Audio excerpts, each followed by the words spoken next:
दोस्तों, ये पति और पत्नी मंदिर पर खाना बांटने के लिए आए थे।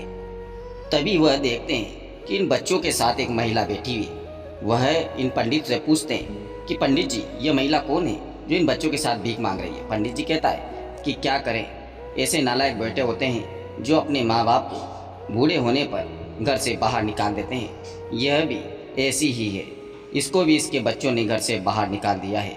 यह बस मंदिर में आती है और जब भी कोई कुछ खाने को देता है वह लेती है और लेकर चली जाती है।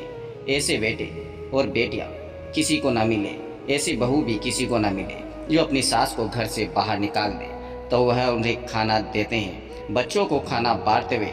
तब जैसे ही उसकी बेटी उसको खाना देती है, उसे शक होता है कि शायद यह कोई पहचानी हुई लग रही है। वह नीचे बैठती है और उसकी साड़ी का घूंघट हटाती है तो क्या देखती है, उसकी आंखें फटी की फटी रह जाती है। यह तो उसी की माँ है और कहती है माँ, और हाथ पकड़कर खड़ी कर लेती है कि माँ, तुम यह क्या कर रहे हो और भीख क्यों मांग रही हो।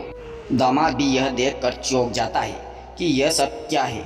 तभी वह उसकी माँ से पूछते हैं। उसकी माँ कहती है कि तुम्हारे पिताजी तो मर गए, लेकिन मैं अकेली रह गई। तुम्हारी शादी करने के बाद मुझे दुत्कारते हैं, काम करवाते हैं, तो भी मैं घर पर काम करती थी। कुछ ही समय बीता और मेरी बहुओं ने और मेरे बेटे ने ही मुझसे घर से बाहर निकाल दिया और कहते हैं जाकर भीख मांग और खा।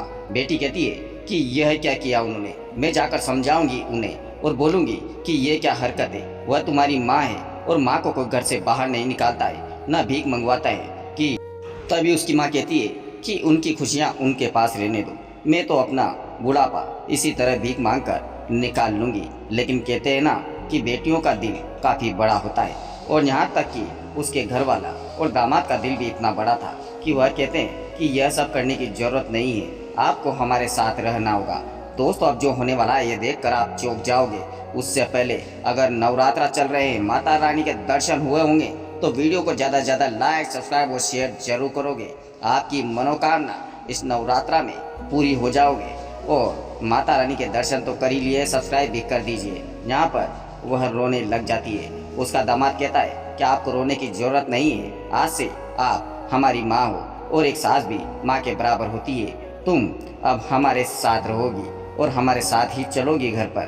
तभी वो माँ कहती है कि नहीं, लेकिन बेटा कहता है कि मैं तुम्हारा बेटा ही तो हूँ और यह तुम्हारी बेटी है, तो तुम में हमारे साथ क्यों नहीं रह सकते। वह उन्हें बड़े प्यार से अपने घर ले जाते हैं। दोस्तों, वीडियो को लाइक सब्सक्राइब जरूर कीजिए।